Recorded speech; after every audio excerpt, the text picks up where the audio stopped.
je me demandais si on continue avec nos fleurs, c'était pour m'assurer que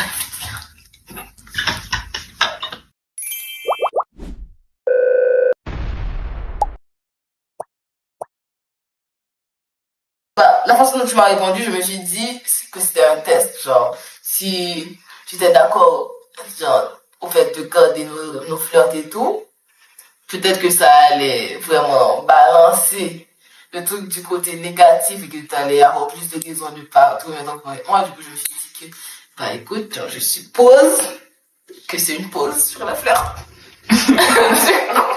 Du coup, j'avais arrêté. Et then, le fait qu'elle m'a demandé ça, oh, j'étais à mon prime, j'avais des flirts et tout, j'avais des rendez-vous de date, et tout, je me suis dit non, en fait, j'ai réfléchi, je me dis non, elle était plus importante que ça et tout. Du coup, j'ai même pas réfléchi pour savoir si je devais annuler mes dates ou pas. Mais je voulais quand même réfléchir pendant 2 semaines avant de voir moi où j'en suis parce que j'avais fait beaucoup de travail sur moi et surtout que j'avais quasiment plus de sentiments amoureuse. Voilà. Du coup, je voulais quand même réessayer parce qu'en fait, la passion, c'est un truc qui va et qui vient, qui se travaille. Donc, je me suis dit, je sais pas, genre, j'avais peut-être envie de réessayer. Mais sur le coup, j'hésitais. Sur le coup, j'étais ni oui ni non, en vrai. Et c'est après que je vais vraiment... Je crois que c'était le jour... j'avais commencé à faire mes preuves. C'est pas le jour de l'intégration. J'avais essayé de commencer à faire mes preuves, montrer que oui, j'étais sérieux, j'étais là. J'avais vraiment des sentiments et tout. J'avais pensé à une chanson, en fait, je l'écoutais je l'écoutais dans le bus. Du coup, je me suis dit que, en fait, ça m'a fait penser à toi et tout. Donc, j'allais te le chanter et tout.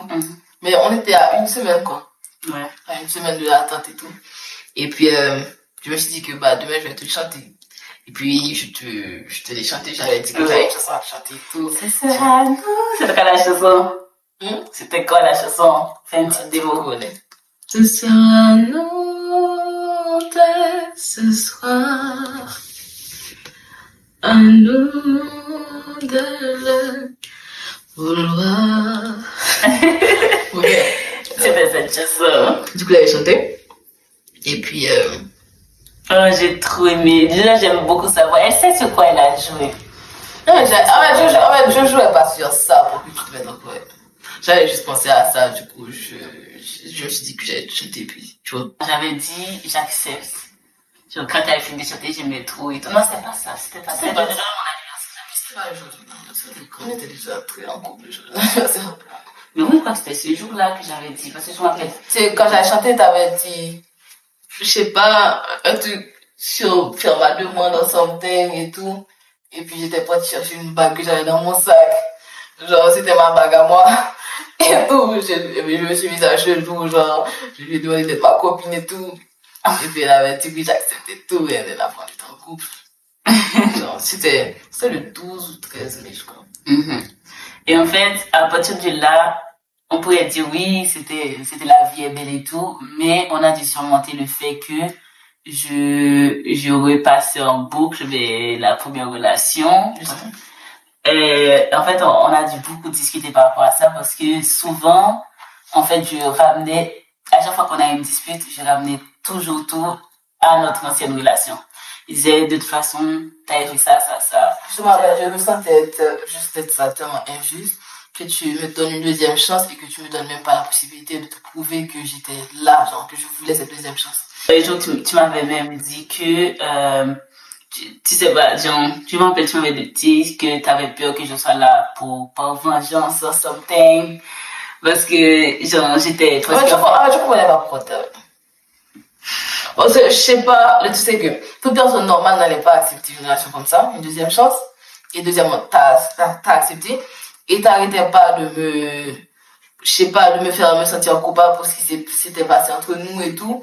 Et j'arrêtais pas de te demander, like, pourquoi t'es avec moi, du coup, ok, je t'ai fait du mal, mais là, t'as accepté, mais une personne t'a forcé à accepter, pourquoi t'es avec moi, et surtout, tu me disais beaucoup que oui, t'as travaillé sur plein de choses et tout, et que t'as l'impression que oui, moi, je deviens toi comme t'étais avant, et que pendant que toi, tu travailles, moi, je régressais et tout. Alors que, en fait, j'avais pas régressé dans ce sens-là, mais c'est surtout que, j'étais sur ma garde un peu, tu vois. J'étais sur ma garde. Je me disais, est-ce qu'elle est sûre de ses sentiments? Est-ce qu'elle est sûre de trucs? Est-ce que du jour au lendemain, elle va pas, genre, douter de tout? Enfin, j'étais plutôt sur ma garde, tu vois. Et le fait que j'étais sur ma garde, ça te donnait l'impression que, par exemple, je me rappelle, genre, tu voulais un câlin et tout, je te donnais de moins en moins de câlins, je t'avais dit que oui, t'aimais pas ça et tout. Tu disais, genre, que t'étais pas pareil, tu vois. Non, oui, il y a plein de choses que je demandais, en fait, que je voulais pas me donner parce que avant j'aimais pas des choses. J'avais dit que oui, avant j'avais pas de sentiments pour toi, j'étais pas amoureux de toi, maintenant, like, je sais pas, mais c'est pas la même chose. Si je suis en couple avec quelqu'un pour qui j'ai pas vraiment de sentiments et que maintenant j'ai des sentiments, c'est pas pareil, quoi, c'est pas la même chose. Du coup, Mais le plus dur, ça a été de croire ces sentiments. Ouais, de mon côté. C'était ça vraiment le plus dur, c'est de croire que oui, t'as ces sentiments-là. Je me disais, est-ce que t'es pas revenu parce que, je sais pas, parce que l'habitude te manque, ou bien parce que le fait que je t'aimais te manque, ou bien parce que, par jalousie, parce que tu vois que tu vas vraiment me perdre. Je me disais, en fait, je me questionnais aussi sur la raison pour laquelle du jour au lendemain, tes sentiments sont revenus. Et c'est là que tu m'as dit que tes sentiments ne sont pas revenus du jour au lendemain. Au contraire, genre, c'est depuis que je te donne de l'espace que tu as pu travailler sur tes sentiments et tout, voir ce que tu ressentais vraiment et tout ça. Du coup, ça aussi, ça a été très dur dans l'autre. C'est une autre période marquante, c'était le début de notre deuxième chance. Justement, notre deuxième relation, du coup. Parce que... De côté, je te comprenais. Je comprenais le fait que tu étais sur tes cordes parce que quand même, la même personne qui t'a blessé, c'est la même personne qui revient te dire que oui, tout a changé, là, je comprends. Mais je comprenais pas pourquoi mais tu te donnes une deuxième chance à quelqu'un et ne pas vouloir, je sais pas, ne pas être du tout ouverte à cette deuxième chance. Et pourquoi tu restes bloqué sur notre ancienne relation si tu es avec moi là maintenant. Et que ça, je comprenais pas, genre. Mais je me disais que, en vrai, au lieu de tout le temps me casser la tête à te montrer. En fait, je savais que je devais faire plus d'efforts de ce côté-là, te montrer que oui, je suis là et tout. Mais genre, j'avais l'impression de faire tout ça pour rien, tu vois. Genre, je me cassais la tête à te montrer que oui, j'ai des sentiments, oui, je suis là, oui, je veux être là, nanana. Et toi-même, t'étais en mode, je sais pas, ouais, t'avais fait ça, oui, t'étais comme ça, j'étais en mode, mais attends, mais faut prendre le présent, je sais, le passé, c'était traumatisant pour toi, bon, je sais pas, au moins, accorde-moi une chance, quoi, je sais pas. Mais c'était dur, cette période. Et ça aussi, on l'a surmonté grâce à la communication. On a beaucoup parlé aussi. Mais ça a été difficile parce que même on parlait de ça et ensuite le lendemain, rebelote, ça tombe encore une autre dispute et je t'accuse encore de... Ça m'a appris à beaucoup mettre mon égo de côté. Parce que normalement, je suis quelqu'un qui a beaucoup d'égo, genre vraiment beaucoup d'égo. Et ça là, j'ai mis mon égo de côté pour parler de choses, de vraiment me dévoiler à toi. D'être vulnérable et tout, de parler de telles choses, oui, ça me fait mal, parce que avant tu me faisais mal, tu le savais pas, moi je me fais mal, je suis neutre, je prends mes distances et tout. Là, j'étais obligée d'expliquer ce que je ressentais pour que tu ne te sentes pas comme avant. De sentir cette distance pour rien comme ça, sortir d'une part, tu comprends pas et tout, donc, ouais, c'était dur. On a grandi, hein. Oui. Mais c'est surtout que je te donnais beaucoup, enfin, à un moment donné, genre, j'étais pas très présente parce que je te disais que oui, avant j'avais trop de sentiments, du coup c'est pour ça que tu m'aimais pas, du coup j'essaie d'en avoir moins, du coup j'essaie d'être présent parce qu'avant j'étais tout fait et tout, genre, du coup, ouais, j'avançais pas beaucoup de mon côté au début parce que j'avais peur de réavoir les mêmes sentiments qu'avant et et que ça soit encore à sens unique un peu, tu vois. Et du coup, je me défendais beaucoup et tout. Et c'est au fur et à mesure que j'ai appris à baisser ma garde, à me dire que, ok, je suis safe, je peux avoir des sentiments, je peux te faire confiance, tout ça, parce que, en fait, c'est la rigueur qui a fait ça. Parce que, j'étais là, je m'attendais, je me dis, ok, quand est-ce que cette mascarade va terminer? Genre en mode, ok, quand est-ce qu'elle va me dire, que oui, bon, finalement, je me disais, ok, quand est-ce qu'elle va se lever en mode, ouais, j'avais pas pensé ce que je disais. En fait, dans ma tête, j'étais en mode, bon, c'est quand qu'elle va faire tomber le masque. Et non, ça tombait pas.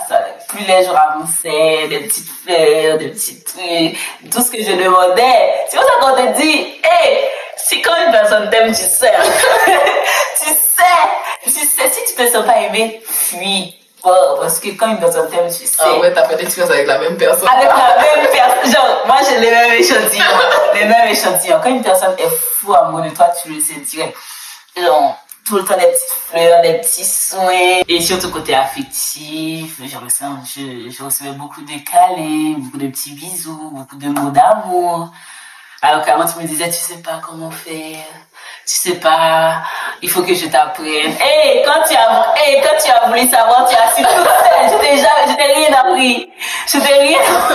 Quand tu voulais savoir, tu as su toute seule. Alors qu'avant, oui, je sais pas comment faire pour montrer mes sentiments, pour montrer que j'ai, hey, quand tu voulais montrer, tu as montré. Du coup, en fait, c'est les deux étapes les plus importantes, les plus dures. C'est en fait le début et la fin de notre relation, toute notre relation. Ouais, notre première relation, c'était chaotique. C'était chaotique. En tout cas, ça nous a forgé. Ça nous a forgé. Et depuis, on est ensemble. Depuis, on est ensemble et du coup, on a commencé on a continué, on n'a jamais arrêté le TikTok. Tout ça là qui se passe. Non, quand t'avais dit que je voulais plus de contact avec moi, j'avais mis le TikTok sur privé. J'avais enlevé. C'est vrai. Mais on a continué. Parce que je voulais pas, comme si avoir une relation, comme si, ok, présenter une relation fake au public. Ouais. Genre, même si les gens au début pensaient qu'on était en couple, même si on n'était pas en couple, on disait qu'on n'était pas en couple, on était pas en couple. Mais genre, devoir faire semblant d'être ami avec quelqu'un pour faire une vidéo et tout, juste pour TikTok, je voulais pas de ça, je voulais, même si, tu voulais que ça soit authentique et tout, qu'on soit vrai, justement, qu'on n'est pas heureuse ou something, on ne poste rien, on va pas se forcer. Parce qu'en soi, on le fait pour nous, et on veut vous présenter notre monde. À moins que, genre, si vous voulez, on est fâché, on met la caméra devant nous, on est fâché. On se fâche, on met la caméra pour qu'on se fâche, il n'y a pas de souci. La communication qui nous a sauvés, qui a sauvé notre couple. Et c'est là, et depuis qu'on s'est mis en couple, notre plus gros problème, ce n'est plus nous-mêmes, du coup, parce qu'on a traversé la période très toxique. C'est, comme on avait dit, tout est dans la première vidéo. Et du coup, ça aussi, on le surmonte tous les jours par rapport avec la communication. Et aussi, l'amour qu'on se porte aussi, ça aide beaucoup. Ça aide beaucoup parce que se sentir aimé chez soi, c'est une armure.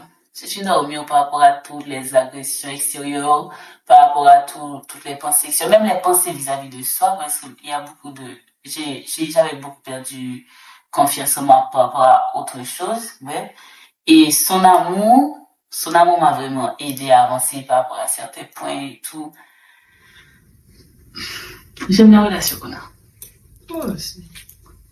Mais bon, bref, voilà quoi, c'était notre histoire. Un peu compliquée, plus chaotique que vous ne le pensiez, je suppose, parce que je pense que vous avez cru qu'on menait la belle vie en rose. Depuis qu'on s'est remis ensemble et qu'on a parlé et tout, depuis après mon anniversaire, en fait, depuis après mon anniversaire, notre couple est au prime. Même avant. C'était pas au prime, parce que avant tu doutais un peu. Et que même après ton anniversaire, je pense que c'est quand que ça a commencé. En fait, c'est quand tu t'es laissé aller. Quand tu t'es laissé aller un peu. Et puis, parfois on se dispute. Mais genre, c'est pas des disputes par rapport à notre couple, ça c'est des choses qui arrivent, tu vois. Oui, des petites disputes normales. Il y avait des disputes, pas... Quelle dispute qui était pas normale? Le truc de cigarette, là. Ah bon. Ça, c'était pas normal. Bref, je voulais pas de cette dispute. Ouais. Mais bon, bref. Et oui, ce qui nous a aidé aussi beaucoup, c'est voir nos chats grandir. On a 2 chatons. En vrai, notre communauté de TikTok nous a beaucoup aidé. Dans le sens où, quand on lit le message en mode, on voit que les gens adoraient avoir notre complicité. Alors, en fait, on voit qu'on a quelque chose de spécial parce qu'à travers nos vidéos, on n'est pas fait. Quand on fait les vidéos, genre, on est nous-mêmes. Et je me dis, si les gens dehors voient ça, c'est qu'il y a quelque chose. Justement. Et du coup, ça m'a fait aussi beaucoup de bien, tous les messages de bienveillance et tout. Les gens qui demandent des conseils, tout ça, ça nous a permis à travailler sur nous-mêmes et à aider. Justement. Et en fait, non seulement la communication, mais aussi le travail sur nous-mêmes. En soi. Genre nos émotions et tout. Et je travaille sur ma colère parce que du coup, comme on avait dit, j'avais des pics de colère. Et moi, j'ai travaillé sur ma neutralité. Je m'exprime plus. Ouais, maintenant, je m'exprime tellement. Je m'énerve total. Maintenant, tu t'exprimes H24. Mais je continue à m'exprimer. Mais bon, bref, voilà, quand on a travaillé sur nous, personnellement, et on a travaillé sur notre cours. Et tous les jours, on se soutient, on essaie de se comprendre plus. Parce que, en fait, même si on s'aime et tout, on connaît presque tout de la personne, il y a des pensées que l'une d'entre nous a, l'autre ne sait pas, tu vois. Et on essaie d'en parler. On continue de vivre tous les jours, et même si on connaît le passé de l'autre, même si on a vécu beaucoup de choses et tout, on va pas continuer en boucle à parler du... En fait, je suis pas que mon passé, tu n'es pas que ton passé. Genre, on vit tous les jours, et c'est comme ça aussi qu'on tombe pas dans... Oui, exactement. Et c'est comme ça qu'on tombe pas aussi, qu'on dit oui, bon, quand on s'habitue trop à l'autre, au final, on prend pour acquis et tout, genre, on a rien à se dire, on a des choses à se dire. Pas, on fait pas on vit un peu. Un peu. Mais on a un peu une routine. Mais on a tout le temps des choses à se dire. Quand je dis oui, puis on passe ensemble, on a des choses à se dire. On a beaucoup de choses, on parle beaucoup. Parce qu'en fait, c'est que tu as appris à connaître la personne et tout, tu connais son passé, tu connais ses rêves et tout. Ça finit pas là. Parce que la personne en soi, elle évolue tout le temps, tous les jours, elle a plein de pensées qui passent par sa tête, des trucs vraiment bizarres, farfelus et tout. Elle a envie de s'exprimer. Donc si tu es là, tu écoutes tout ce qui se passe dans sa tête, tous les trucs bizarres qu'elle fait. Elle est bizarre. Toi aussi t'es bizarre. Toi aussi t'es bizarre. Du coup, ça là, tu vois, ça crée une complicité entre nous. On sait qu'on peut sortir de nulle part une phrase tellement tirée des cheveux et tout. La personne c'est con. Ouais, ok, c'est elle peut pas être bizarre avec d'autres personnes, donc je prends écoute. Donc, tu vois, des choses qu'on fait, il y a plein de choses que je fais qui est super bizarre. Exactement, donc tu te dis que à part moi, il n'y a personne qui va accepter ça. Donc, t'es obligé, tu vois. Donc, c'est bien en vrai. Ah ouais, j'aime bien notre relation. Oui, j'aime bien notre relation. Voilà, c'était notre histoire, MD et Easy. Je pense que la vidéo va être assez longue, elle est longue. Vous êtes arrivé là. Je sais, si vous êtes arrivé là, c'est que vous êtes avec nous. Allez, likez la vidéo, Partagez, commentez, abonnez-vous. Et allez sur TikTok si vous n'y êtes pas encore. Allez sur TikTok, likez toutes nos vidéos. Non, bah, oui, Non, mais j'agresse pas, je demande gentiment, je vais dire s'il vous plaît. S'il vous plaît. Donc vraiment, on est nouvelles sur YouTube, donc n'hésitez pas vraiment, ça va nous aider beaucoup si vous partagez, likez, commentez, tout ça. Bisous, t'as autre chose à dire? Non. Bisous.